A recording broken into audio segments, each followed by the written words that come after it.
Live from downtown Detroit, Local 4 News at 11 starts now.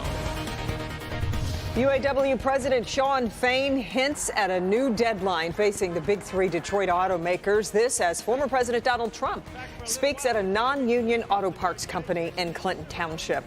Thanks for being here with us for the news at 11 o'clock. I'm Kimberly Gill. And I'm Devin Skillian. Right now, former President Trump already getting ready to leave Michigan after spending the night visiting with auto workers in Clinton Township. We'll get more on that in just a moment. But first, the latest developments in the strike. We are learning UAW President Shawn Fain will give his next update on more possible plant closings Friday at 10 a.m. That's exactly what he did a week ago.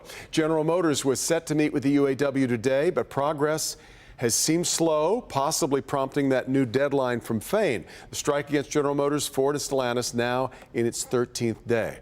Also, UAW workers who first walked off the job 13 days ago are receiving their first round of strike pay.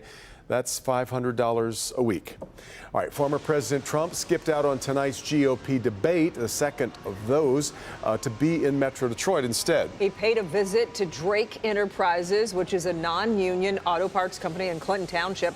Jacqueline Francis was at his speech tonight. She joins us live there. Jacqueline, he had a message for President Shawn Fain tonight. He did. Former President Donald Trump really wants that UAW endorsement, calling on UAW President Shawn Fain time and time again to back him. That's despite the fact that Fain met with President Biden just yesterday on the picket line, and that Fain has criticized Trump's track record when it comes to unions. Now let's take a look into that video of tonight's event. Trump spoke for about an hour or so. He said very little about the ongoing UAW strike or the demands of the union.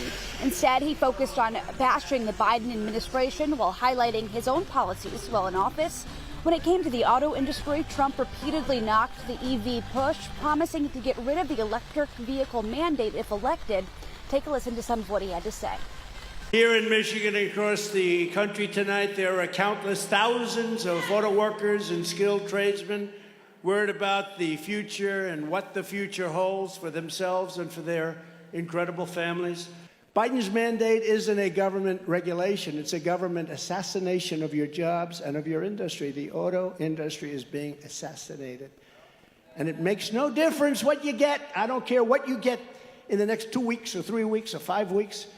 They're going to be closing up, and they're going to be building those cars in China and other places. It's a hit job on Michigan and on Detroit. But your leadership should endorse me, and I will not say a bad thing about them again, and they will have done their job. They will have done a proper job. In fact, if they endorse me, they will have the easiest labor leadership job anywhere in the country. They just have to sit back and watch as our auto industry reignites and booms. That's what's good. They don't even have. Although this all took place at a non-union automotive plant, there were some UAW members in attendance. Reporting live in Clinton Township, Jacqueline Francis, Local 4. Okay, Jacqueline, thank you. While the former president was here in Metro Detroit, 7 candidates faced off in the second Republican debate of the 2024 election cycle tonight. Florida Governor Ron DeSantis, businessman Vivek Ramaswamy, former United Nations Ambassador Nikki Haley, some of the names in tonight's debate, hosted by Fox Business and the Ronald Reagan Presidential Library Museum in Simi Valley, California. Former President Trump was eligible for the debate but opted to come to Michigan, as we mentioned.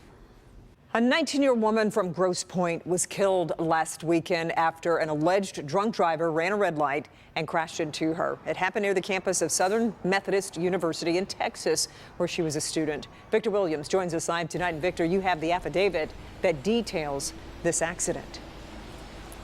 Yeah, Kimberly, that's right. And it really sheds a little bit of light on what may have happened leading up to this accident. But really, it's just so sad. This was a young girl who left to go to school. We're told she was very remarkable, but went out to school in Dallas and never came back. 27-year-old Lindley Polis is now facing multiple charges in the death of 19-year-old Honor Wallace from Grosse Pointe Woods. The horrific accident taking place in Dallas on September the 24th around 4:45 p.m. Police say it was there that Polis ran a red light in a Lexus while allegedly under the influence, killing the 19-year-old and injuring the passenger in a Volkswagen. In a recently filed affidavit, officers say they could smell alcohol coming from Polis's vehicle. When questioned about it, she said that she only had a glass of margarita infused with tequila shots at a bar less than 2 miles away from the crash site. Her dog was also in the vehicle, but was not harmed. Polis is now, however, being charged with intoxication manslaughter with the vehicle and intoxication assault with the vehicle. The charges, of course, pending the outcome of the blood test to determine the amount of alcohol in her system. On the other hand, it's said that Honor was a star student at Southern Methodist University. Here at home, the grief is just as strong at the school Honor attended prior to that, graduating from the University Liggett School in 2022. The school also paying tribute to her by saying, quote, "Honor's untimely passing has left a void in our hearts, and she was a beacon of light among us, known for her intelligence, kindness, and unwavering dedication to her studies and fellow students.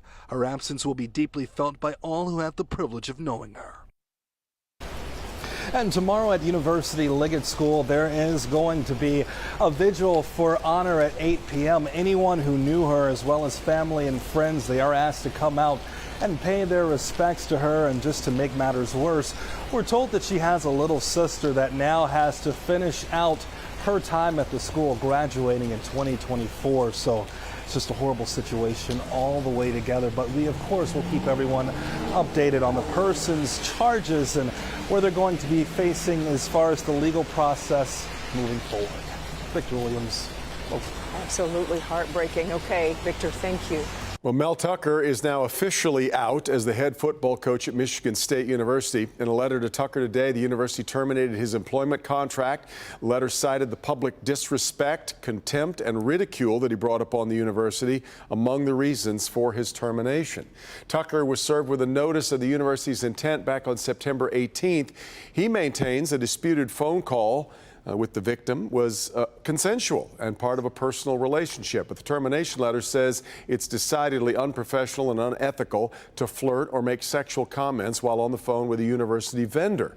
The victim had been hired by the university as part of an education effort. We reached out to Mel Tucker's attorney and agent for comment. So far, we have yet to hear back. New at 11 tonight, a controversial cell phone tower near a Wyandotte Elementary School could be turned on as early as this weekend. We've learned T-Mobile plans to activate the tower atop Washington Elementary this Saturday. A judge initially ordered T-Mobile not to turn the tower on while a lawsuit was worked out in court. But last month, another judge ruled the district's deal with T-Mobile is legal. The school superintendent says he proposed an alternate location for the tower, but T-Mobile has not accepted that offer.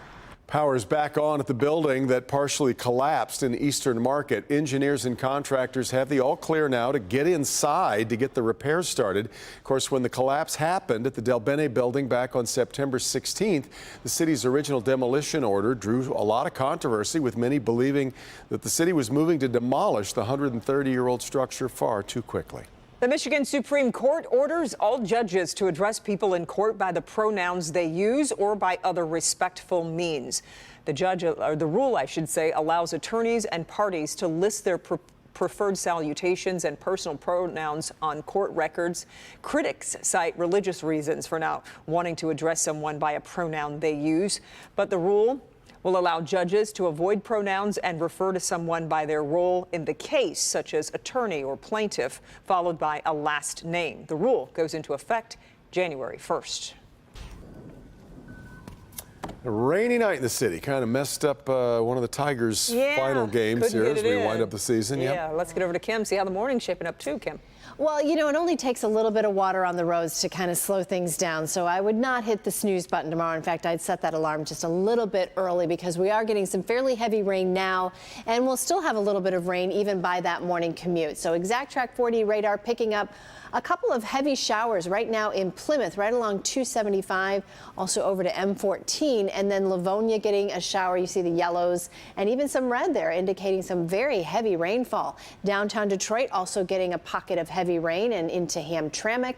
And then we go up into Macomb County, where it is pouring down rain in New Baltimore, and also some rain in Mount Clemens. So tomorrow we'll start the day with a little bit of rain, and then that rain will taper off as we go throughout the afternoon. Our high tomorrow only 66, but hang on and don't put away those shorts just yet. Take a look look at the temperature trend over the next 7 days. Next week, we will be not only at 80, but also low to even mid-80s. And we'll talk about the rain chances for next week coming up, too. All right, Kim. $850 million up for grabs in tonight's Powerball drawing with a cash value of more than $390 million. Time now to check your tickets. Tonight's winning numbers, there they are on the screen. 1, 7, 46, 47, 63. The Powerball is 7. The odds of winning the jackpot are 1 in 292.2 million.